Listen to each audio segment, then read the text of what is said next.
Yash, bienvenue sur Manga Corp et on se retrouve pour un petit achat du mois de septembre. Donc, je reviens tout juste du Japon quasiment et l'achat manga s'est très vite passé parce qu'on est revenu au milieu du mois de septembre. Je suis allé chez mon libraire, je lui ai dit ah j'ai commandé tout ça. Il est arrivé, il a fait voilà. Donc tout ça de manga à peu près, voilà. Donc je vais vous présenter ça maintenant.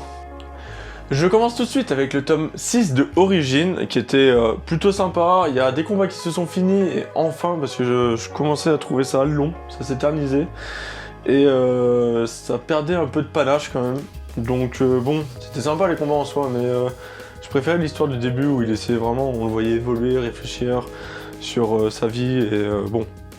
C'est bien dans le sens où on apprend beaucoup de choses à la fin aussi, mais je suis un peu réticent en sachant qu'il n'y a que 9 tomes, donc il en reste plus que 3.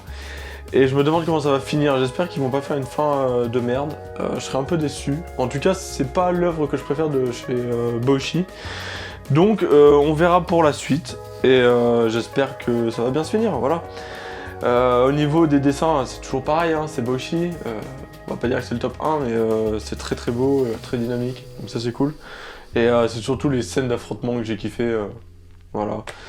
Donc, un bon tome, mais sans plus. C'était pas le meilleur que j'ai lu dans ce mois-ci. Le grand frère de My Hero Academia. Pourquoi? Parce que c'est par le même auteur, donc Barrage, qui est enfin fini, donc 2 tomes. On voit que c'est une petite série qui a été faite, mais pas du tout finie comme il le devait, hein, parce qu'elle a été bâclée. Mais on a quand même une fin qui est assez bien, il y a une bonne conclusion. On aurait pu en vouloir plus, mais bon, voilà, hein, c'est comme ça, c'est comme ça. Hein. Maintenant, l'auteur, il a fait My Hero Academia, voilà, donc là, il est bien parti, hein, donc on va le laisser sur ça. Mais pour 2 tomes, c'était une bonne petite histoire, elle est sympa, et il y a quand même, en 2 tomes, il y a quand même un bon retournement de situation pour la fin. Donc, c'est plutôt cool. My Omiro, le tome 5 de chez Kurokawa. Alors, j'ai été assez surpris par ce tome au début et tout. Là, pendant tout le tome, quasiment, on se dit, bon, ben, ça y est, la série est bientôt finie. Et là, retournement de situation, ça repart de plus belle. Enfin, de plus belle. On sait que ça va repartir de plus belle dans le tome 7, 6.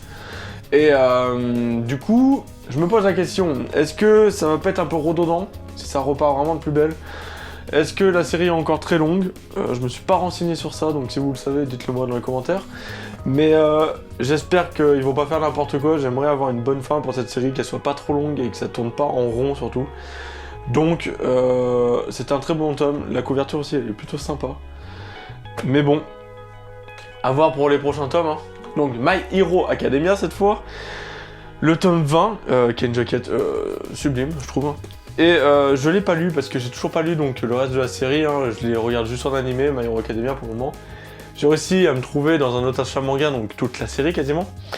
Et là, pour obtenir donc le tome 0 de My Hero Academia, celui-là, qui est ultra bien, même s'il n'y a pas beaucoup de pages, on apprend des informations sur le passé de All Might, qui sont très intéressants. En plus c'est un style de gros collector quand même, parce qu'il est assez rare.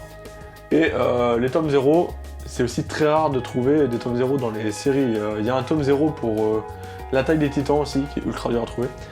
Bref, à l'achat de My Hero Academia et de Barrage, on pouvait avoir donc celui-là. Donc c'est pour ça que j'ai acheté le My Hero Academia tome 20 et que je l'ai toujours pas lu. C'était pour avoir le petit collector.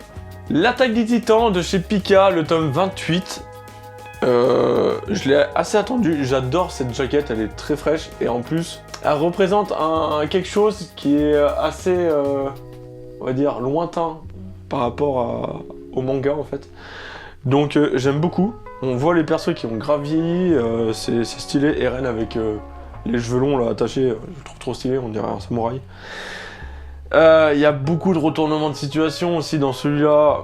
On voit Levi encore se battre avec beaucoup de grâce et de force. Il est ultra puissant quoi, c'est Levi. Ensuite, on apprend des choses sur les Ackerman, on apprend des choses sur les titans, les Eldiens, on apprend plein de choses. voire même moi ça me perd limite parce que ça part dans tous les sens, il y a des retours en arrière qui sont jamais mentionnés, donc des fois on comprend facilement, mais à d'autres moments on comprend à la fin. Bref, c'est plutôt cool, il était assez compliqué je trouve à comprendre quand même, après c'est peut-être parce que ça faisait longtemps que j'avais lu l'autre tome, donc voilà. Et dans ce collector, donc jaquette réversible, et il y avait la petite figurine de Levi, je sais pas si vous la voyez, mais bon, c'est une plexiglas. Bon, quand on voit la qualité du plexiglas, c'est clairement de la merde, hein. Mais j'ai pas acheté ça pour la figurine. C'était pour la jaquette. Hell's Paradise, tome 4. Alors, Kazé, je vous aime bien parce que vous faites des trucs cool, mais les jaquettes, ça serait bien de nous dire où elles sont réellement, parce que là, la 4ème, j'ai pas pu la choper du coup en collector parce que je savais pas où elle était. Et les magasins, après quand j'ai su, ils sont la plupart dans les grandes villes, voire Paris, donc bah c'est mort. Après elle était pas si exceptionnelle que ça de toute façon, donc je me réconforte un peu. Ce tome 4, ben ça y est, on nous introduit quelque chose de peu d'universel dans les mangas, mais qui marche très bien dans celui-là, et qui nous explique beaucoup de choses en termes de force des personnages, ou de comment ils sont, pourquoi ils sont comme ça. Et ben là, on a ce personnage qui est vachement mis en avant, donc le chef des brigands, avec son frère. Et ce personnage, c'est une tuerie en fait. C'est ce qu'ils ont fait avec ce personnage, ça lui colle tellement bien à la peau. Donc j'ai trop envie de voir la suite. Quand j'étais au Japon, on en a vu plusieurs, je crois qu'ils sont au tome 7, un truc comme ça. Enfin, c'est ouf. Et même plus, je crois, même plus que le tome 7. Les combats, les techniques utilisées, putain, on est vraiment dans du combat de ninja ou de samouraï au pire, parce que là, c'était le duo Gabimaru et donc le samouraï. Et putain que c'est stylé, c'est vraiment stylé. Donc Hell's Paradise, hein, faites bouger, achetez-le, il faut qu'il soit très très bien accueilli ce manga, parce que là, on a quelque chose qui est violent, avec une bonne histoire, qui se tient pour le moment. On a de l'aventure, non, on a tout ce qu'il faut, on a une bonne histoire de ninja, faut la garder. Avec des beaux dessins en plus. Donc je me suis laissé tenter par ce nouveau manga de chez Pika, le tome 1, et c'est Nun. C'est un manga qui parle de l'Allemagne en 1940 avec des expériences autour de l'ADN de Hitler, et c'est super sympa. J'ai été très surpris, ça se lit ultra vite. On est dedans assez rapidement, c'est un gros seinen, donc je conseille pas forcément ça à des enfants. Mais pour des jeunes adultes ou des vieux adolescents, ça passe très très bien. Les dessins sont très beaux, ils sont assez détaillés, c'est plutôt cool. Franchement, les personnages quand ils doivent être badass, là, celui-là c'est Théo, trop stylé. Bref, de toute façon, je vais vous en faire une découverte du mois, donc n'hésitez pas à aller voir la vidéo quand elle sera sortie, parce que j'en parlerai un peu plus. Mais c'est un bon tome et en plus les jaquettes sont sympas et simples. Je crois vous l'avoir dit depuis un petit moment, après Hell's Paradise, Bushimaru, mais depuis que Naruto est fini, on a des histoires de ninja à tir larigot. Et ça c'est plutôt cool, parce que Naruto prenait tellement le marché de ninja que personne ne faisait des histoires de ninja. Et là on en a un nouveau, Shinobi Gataki, et c'est Kurokawa qui édite ça. On a un espèce de gros tome, genre limite c'est un double tome. Et l'histoire est plutôt sympa, ça commence bien. C'est un samouraï qui veut niquer des ninjas, parce que les ninjas ont des transformations cheloues.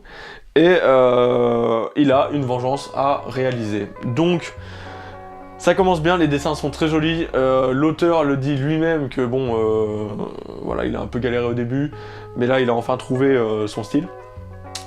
Il nous délivre aussi un chapitre exclusif à la fin en plus, donc c'est cool. Un chapitre qui ne devait pas forcément y être, mais qui suit dans la continuité.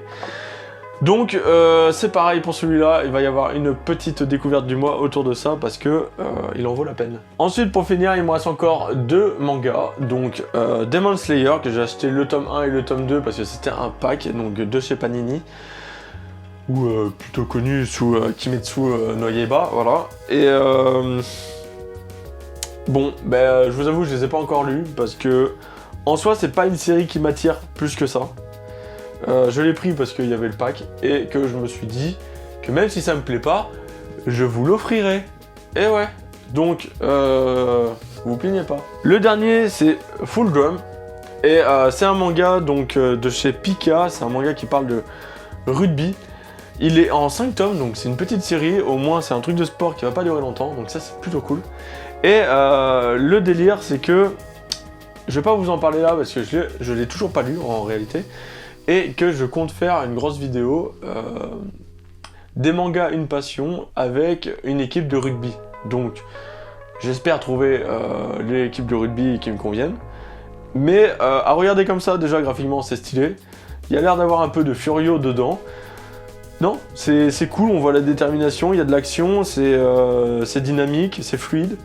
Donc déjà c'est pour un manga de sport, il faut absolument ça, il faut que ça soit dynamique, autrement on se fait chier quoi. Si ça bouge pas, et que c'est plat, voilà, c'est pour ça que AQ ou Eishil 21 a si bien marché, parce que les dessinateurs étaient bons et donnaient énormément de mouvement à leurs personnages. Là, Full Drum, c'est un peu pareil. Donc c'est plutôt cool, juste à première vue. Donc l'histoire, après en 5 tomes, de toute façon, faut pas se fouler, hein, elle va pas être exceptionnelle, je pense pas. Mais ça peut être une grande surprise. Donc j'ai hâte de faire cette vidéo dessus. Voilà, c'était tout pour mon achat manga. Après, quand j'étais au Japon, j'ai lu les 2 tomes de Naruto. Je me suis enfin mis à les lire parce que j'étais un peu réticent à cause du roman de Jiraiya que j'avais du mal à me mettre dedans. Parce que l'univers de Naruto est une histoire déjà en soi. Et là, Jiraiya, c'est encore une histoire dans une histoire. Donc bon, c'est un peu chiant. Alors que là, Kakashi et Gaara, c'est des histoires qui se passent donc après la Grande Guerre Ninja. Et qui nous donnent un peu plus de background au niveau de l'histoire de Naruto. Et en fait c'est ultra sympa, genre Gaara, je l'ai bouffé trop rapide, en une journée il était fini. Kakashi presque pareil. Et dans celui de Gaara il y a des gros retournements de situation, on nous apprend des choses sur le village. Dans celui de Kakashi c'est pareil, on nous apprend plein de choses. Sur comment Naruto il faisait pour se battre avec un seul bras en fait. Enfin plein de choses trop cool. Et du coup, c'est pour ça que je vais m'atteler vraiment à lire tous les autres mangas, enfin tous les romans de Naruto, parce qu'ils sont très bien pour le moment. Donc voilà. Voilà, c'était tout pour ce petit achat manga. C'est vrai qu'il n'était pas conséquent pour une fois, mais bon, on a tellement dépensé au Japon qu'on n'allait pas faire de grosses folies. Hein. Et on se retrouve bientôt pour une nouvelle vidéo sur Manga Corp. Yosh!